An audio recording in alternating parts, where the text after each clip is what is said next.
একজন মানুষকে সব বিষয়ে অভিজ্ঞ হতে হবে কিংবা দুনিয়ার সকল কাজ জানতে হবে এমন কিছু ভাববেন না।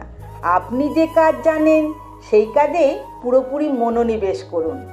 ক্রিকেট খেলে যে এত টাকা আয় করা যায় মাত্র 20 বছর আগেও এদেশের মানুষ তা ভাবতেই পারেনি।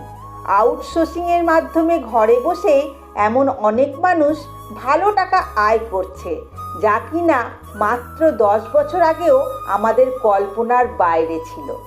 কিছুদিন আগেও শুধুমাত্র বিনোদনের জন্য মানুষ ফেসবুক, ইউটিউব ব্যবহার করত, আর এখন অনেক মানুষ ফেসবুক, ইউটিউব থেকে ভালো টাকা আয় করছেন।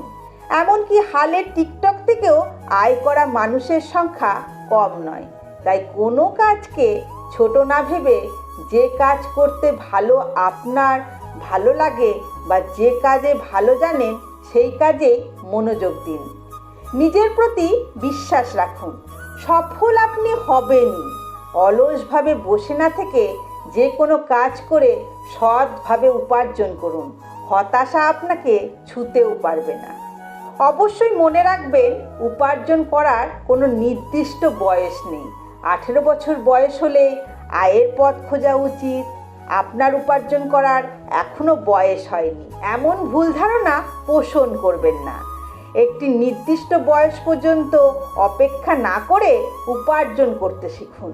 দেখবেন নিজের প্রতি আত্মবিশ্বাস বেড়ে যাবে, আর সেই আত্মবিশ্বাস থেকেই উন্মুক্ত হবে আপনার সফলতার দ্বার।